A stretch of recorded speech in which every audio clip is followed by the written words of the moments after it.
I am Dr. Abhinav Ankur, consultant neurologist at Lifeline Neurology Center and Kidney Hospital, Jalandhar. So today we are going to discuss a very important question as far as epilepsy management is concerned. So we are going to discuss what are the precautions that one has to take once the epilepsy is diagnosed. So as we all know, epilepsy is a very common neurological problem. So it requires certain precautions that has to be taken by the patient for a better management. जैसा कि हमें सबको पता है कि epilepsy जो है फैलने वाली बीमारी नहीं है, यानी वो एक दूसरे से नहीं फैलती है।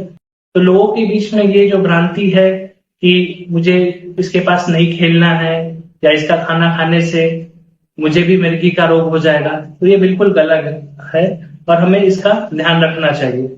सेकंड चीज ये है कि कभी भी दौरे होते हैं तो उससे मरीज के जो सेफ्टी है उस पे रिस्क होता है। तो वो रिस्क कम करने का क्या तरीका हो सकता है? सबसे आसान तरीका ये है कि दौरों की संख्या कम की जाए, तो अपने आप में रिस्क जो है वो कम हो जाता है। अब ये क्वेश्चन आता है कि दौरे कैसे कम कर सकते हैं? सबसे इंपॉर्टेंट चीज ये है कि जो दवाइयां आपको दी जा रही हैं वो दवाओं को समय पे खाएं, नियमित रूप से लें और नियमित रूप से न्यूरोलॉजिस्ट डॉक्टर की सलाह लें। कई बार ऐसा होता है कि जब आप समझ नहीं पाते हैं कि जो दिक्कत हुई है वो दौरा है कि नहीं, तो इस सिचुएशन में भी न्यूरोलॉजिस्ट डॉक्टर की सलाह लेना इंपॉर्टेंट है। बशर्ते कि जो आजकल हमारे समाज में होता है कि लोग कई बार झाड़ फूक पे विश्वास रखते हैं, तो इससे हमें बचना है।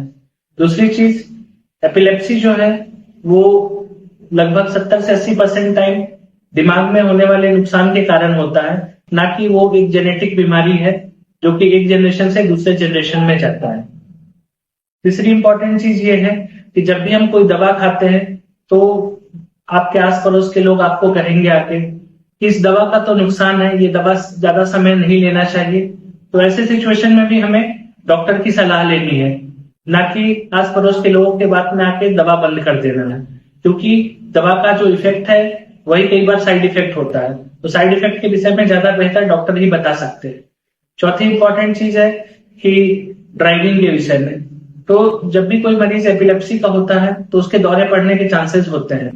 इसलिए जब भी आपको कभी दौरे अगर पड़ रहे हो तो ये सलाह दी जाती है कि आप ड्राइविंग ना करें, क्योंकि ये आपके लिए भी नुकसान कारक हो सकता है और सामने वाले के लिए भी नुकसान कारक हो सकता है।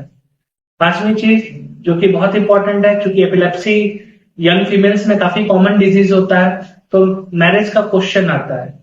अगेन जो मैरिज का क्वेश्चन है कि इससे क्या बच्चों में भी एपिलेप्सी हो सकता है या फिर क्या ये कभी मां बन सकती है?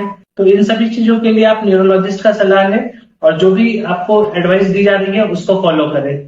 हमें सबको साथ मिलकर एपिलेप्सी को हराना है, ना कि एपिलेप्सी के मरीज को हराना है। Thank you.